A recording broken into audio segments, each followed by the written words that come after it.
Assalamualaikum warahmatullahi wabarakatuh. Halo semua, perkenalkan saya Deni Febriana dari kelompok 1. Lalu ada dua rekan saya yaitu Fajar Junanda dan Laila Fitri Irmaini. Di sini kami akan menyampaikan materi mengenai perkembangan fisik dan motorik peserta didik.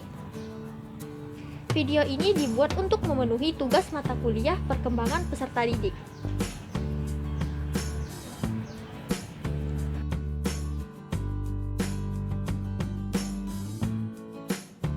Kita semua pasti sudah tidak asing dengan kata perkembangan. Nah, perkembangan ini ada perkembangan fisik dan perkembangan motorik peserta didik. Perkembangan fisik adalah pertumbuhan dan perubahan yang terjadi pada tubuh seseorang. Perubahan yang paling jelas terlihat adalah perubahan pada bentuk dan ukuran tubuh seseorang. Sedangkan perkembangan motorik adalah proses tumbuh kembang kemampuan gerak seorang peserta didik. Pertumbuhan dan perkembangan fisik yang optimal sangat penting karena pertumbuhan dan perkembangan fisik anak secara langsung atau tidak langsung akan mempengaruhi perilakunya sehari-hari. Pertumbuhan dan perkembangan fisik berkaitan dengan perkembangan gerakan motorik, yakni perkembangan pengendalian gerakan tubuh melalui kegiatan yang terkoordinasi antara susunan saraf, otot, otak, dan spinal cord. Perkembangan motorik ini terbagi menjadi dua, yaitu motorik halus dan motorik kasar. Motorik kasar adalah gerakan tubuh yang menggunakan otot-otot besar atau sebagian besar seluruh anggota tubuh yang dipengaruhi oleh kematangan anak itu sendiri. Contohnya adalah kemampuan duduk, menendang, berlari, naik turun tangga, dan lain sebagainya. Sedangkan motorik halus adalah gerakan yang menggunakan otot-otot halus atau sebagian anggota tubuh tertentu yang dipengaruhi oleh kesempatan untuk belajar dan berlatih. Contohnya adalah kemampuan untuk memindahkan benda dari tangan, mencoret, menyusun balok, menggunting, dan menulis. Pertumbuhan fisik, motorik, mental, sosial, dan emosional semuanya terjadi secara bersamaan dalam diri anak.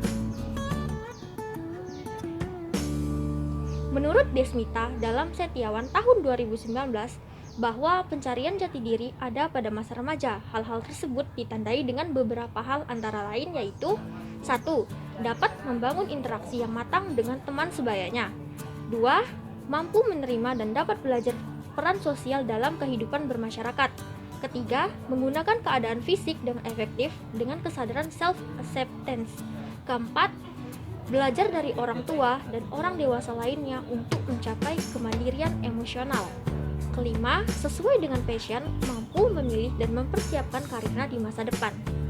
Keenam, mengembangkan positive thinking tentang sebuah pernikahan dan juga kehidupan dalam berumah tangga. 7. Mampu menginovasi keterampilan intelektual dan hal-hal lainnya yang diperlukan sebagai warga negara. 8. Secara sosial dapat mencapai tingkah laku dan mampu bertanggung jawab. 9. Menetapkan nilai dan etika sebagai pedoman dalam berperilaku. Lalu yang terakhir adalah poin ke-10, mengembangkan wawasan keagamaan dan meningkatkan religiusitas. Ke-10 karakteristik perkembangan peserta didik di atas memberikan pengaruh dalam perkembangan aspek kognitif, afektif, maupun psikomotor peserta didik itu sendiri.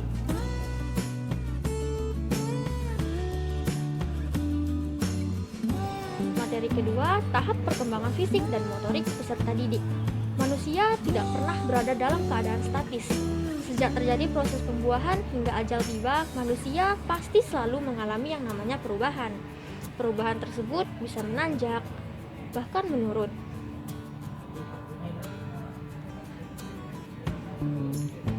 Menurut Khadijah dan Amelia tahun 2020, perkembangan secara umum memiliki tahapan sebagai berikut.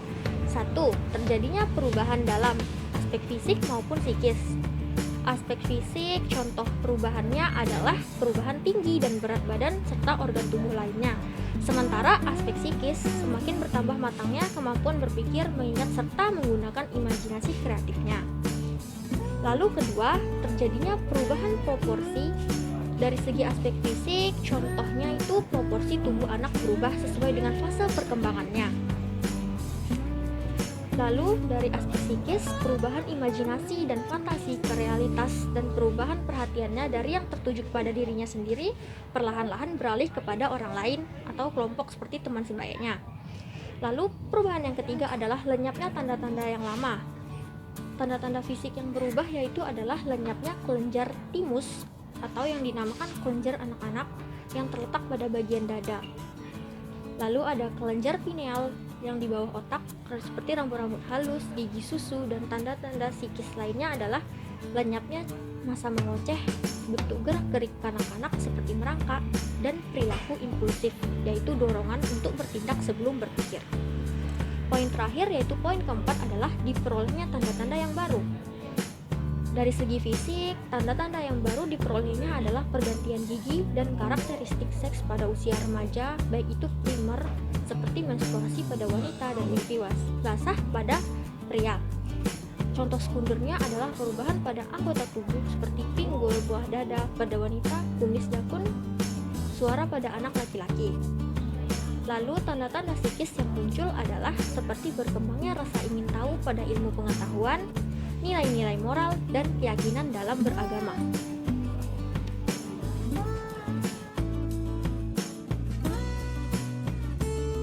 Dari yang selanjutnya adalah tentang faktor-faktor yang mempengaruhi perkembangan fisik dan motorik pada peserta didik.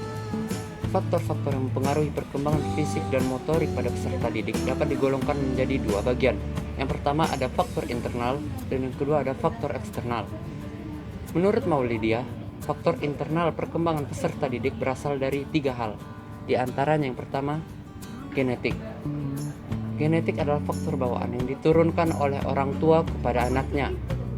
Faktor genetik ini dicontohkan oleh anak yang memiliki keturunan tinggi, maka dapat dimungkinkan tubuh anak juga mengikuti orang tuanya atau keturunan sebelumnya. Begitu pula dengan daya tahan tubuh dan ciri yang dimiliki oleh orang tua, kemungkinan juga akan diturunkan pada anak-anaknya. Yang kedua adalah nutrisi. Nutrisi di awal perkembangan anak sangat membutuhkan menu makanan yang seimbang dan memenuhi gizi yang dibutuhkannya. Selain untuk perkembangan otot dan fisik anak yang sangat pesat di usia dini, nutrisi juga dibutuhkan oleh anak untuk memikirkan kemungkinan-kemungkinan yang dapat terjadi dalam setiap aktivitasnya. Sehingga nutrisi yang mencukupi akan membuat anak dapat mengoptimalkan kematangan otot tubuhnya yang disertai dengan berbagai keterampilan yang diperlukan anak dengan rasa ingin tahunya. Yang ketiga adalah hormon. Hormon adalah suatu zat kimia yang dikeluarkan oleh kelenjar dan berjalan di saluran darah untuk kemudian berhubungan dengan bagian tubuh yang lain.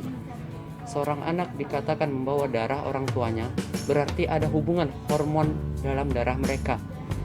Ada beberapa hormon yang mempengaruhi pertumbuhan fisik seseorang, dan hormon-hormon ini penting untuk perkembangan yang tepat dari sel-sel saraf. Tanpa hormon-hormon akan menyebabkan seseorang menderita retardasi mental.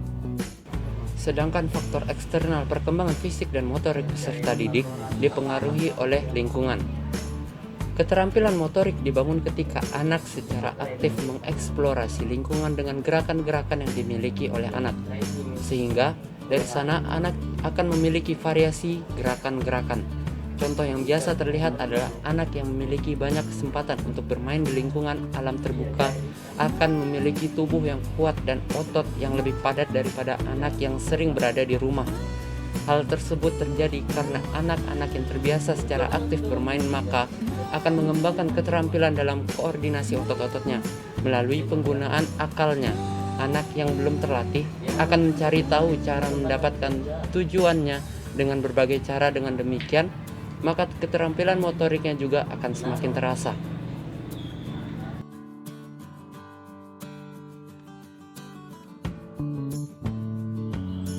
Baiklah, saya akan melanjutkan materi, yaitu peran guru dalam meningkatkan perkembangan fisik dan motorik peserta didik. Pengertian peran menurut Surjono Sukanto dalam Putri tahun 2018, peran merupakan aspek dinamis kedudukan status. Apabila seseorang melaksanakan hak dan kewajibannya sesuai dengan kedudukannya, maka ia menjalankan suatu peranan. Guru adalah orang yang memiliki tugas mengajar, mendidik, mengarahkan, membimbing, menilai, mengevaluasi, dan melatih siswa pada jenjang pendidikan anak usia dini melalui jalur pendidikan formal, pendidikan dasar, dan pendidikan menengah. dalam Puspitasari tahun 2021. Dalam dunia pendidikan, peran guru sangat besar untuk menerapkan suatu program pendidikan di sekolah yang bertujuan agar tercapai suatu tujuan pendidikan yang diharapkan. Peran guru misalnya membimbing, mendidik, melatih, melakukan pembaruan, menasehati, menjadi teladan dan model, juga melakukan evaluasi pendidikan. Menurut Juhji dalam Puspitasari tahun 2021, dalam perkembangan pendidikan, guru berperan sebagai pembangun karakter, penanaman nilai, memberi dorongan dan bantuan, membangun karakter untuk melakukan pembinaan dan pengawasan, panutan bagi lingkungan dan mendisiplinkan anak. Sedangkan menurut Darmadi dalam Puspitasari tahun 2021, tugas utama yang harus dilakukan guru yaitu sebagai administrator sekolah, pendidik, dan psikologis. Dapat disimpulkan, peran guru yaitu usaha yang dilakukan oleh seorang guru dalam memaksimalkan pembelajaran yang dapat meningkatkan perkembangan peserta didik. Guru memiliki peran sebagai motivator sekaligus model untuk siswa ketika melakukan pembelajaran pada aspek motorik anak. Keterampilan fisik dan motorik merupakan hal yang sangat penting dipahami oleh seorang pendidik. Karena generasi muda yang baik itu tidak hanya yang memiliki kemampuan secara kognitif dan afektif saja, namun juga harus memiliki kemampuan psikomotorik. Dalam hal ini, perkembangan fisik dan motorik peserta didik lebih banyak ditemukan dalam proses kegiatan kebugaran jasmani pada pendidikan Penjaskes. Oleh karena itu, pendidikan jasmani merupakan bagian yang penting dalam proses pada suatu pendidikan, karena Penjas memiliki peran yang penting dalam proses pengembangan keterampilan fisik dan motorik peserta didik. Penting bagi guru dalam memahami berbagai macam aspek seperti intelijensi sebagai suatu faktor keberhasilan pengembangan potensi dan keterampilan olahraga. Karena tanpa pemahaman yang baik terhadap aspek-aspek tersebut, maka proses pendidikan olahraga tidak akan efektif dan tercapai dengan maksimal. Baiklah, itu saja yang dapat kami sampaikan tentang perkembangan fisik dan motorik peserta didik. Terima kasih kepada Ibu Yeni Solvia dan teman-teman sekalian yang sudah mendengarkan materi yang kami sampaikan tadi. Kami mohon maaf apabila ada kata-kata yang salah atau yang kurang berkenan. Sekian dan terima kasih. Wassalamualaikum warahmatullahi wabarakatuh.